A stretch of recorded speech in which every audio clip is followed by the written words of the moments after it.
இந்த வெப்சீரிஸோட கதை என்னன்னா, இந்த வெப்சீரிஸோட ஸ்டார்டிங்லேயே ஒரு கொடூர மிருகம் பார்த்தீங்கன்னா குழந்தைங்களெல்லாம் பார்த்தீங்கன்னா தூக்கிட்டு போய் ஏதோ பண்ணணும்னு பார்த்தீங்கன்னா நினைக்குது. அந்த கொடூர மிருகம் பார்த்தீங்கன்னா ஒரு குழந்தைய செலக்ட் பண்ணி தூக்கிட்டு போகுதுங்க. அந்த குழந்தைங்கள அந்த மிருகம் எதனால தூக்கிட்டு போகுது அப்படின்னு பார்த்தீங்கன்னா ஹீரோயின்ஸ்லாம் பார்த்தீங்கன்னா கண்டுபிடிக்கணும்னு நினைக்கிறாங்க.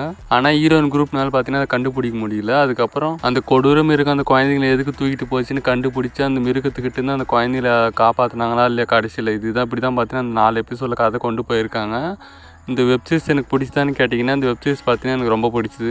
ஃபர்ஸ்ட் எபிசோடே பார்த்தீங்கன்னா செம்மையாக ஸ்டார்ட் பண்ணாங்க. அதுதான் பார்த்தீங்கன்னா ஒரு ப்ளஸ் பாயிண்ட்டாக பார்த்தீங்கன்னா இந்த வெப்சீரிஸில் இருந்துச்சு. செகண்ட் எபிசோடு கொஞ்சம் டல் ஆனாலும், ஆனால் தேர்ட் எபிசோடு 4th எபிசோடெலாம் பார்த்தீங்கன்னா வேறு லெவல் எக்ஸலண்ட்டாக இருந்துச்சு. அதுவும் பார்த்தீங்கன்னா 4th எபிசோடு பார்த்தீங்கன்னா வேறு லெவல் இருந்துச்சு. அதே மாதிரி 4th எபிசோடு முடியும் போது பார்த்தீங்கன்னா வேறு லெவல் கூஸ் பம்ப்ஸாக பார்த்தீங்கன்னா முடிச்சாங்க. ஏன்னா அந்த மாதிரி பார்த்தீங்கன்னா ரைட்டிங் ஸ்க்ரீன் பேலாம் பார்த்தீங்கன்னா வேறு லெவல் பண்ணியிருந்தாங்க 4th எபிசோடில். இந்த வெப்சீரிஸில் வர கேரக்டரோட ஆக்டிங்லாம் எப்படின்னு கேட்டிங்கன்னா நல்லாவே இருந்துச்சு. அதே மாதிரி பார்த்தீங்கன்னா தமிழ் டப்பிங் சூப்பராக பண்ணி கொடுத்துருக்காங்க.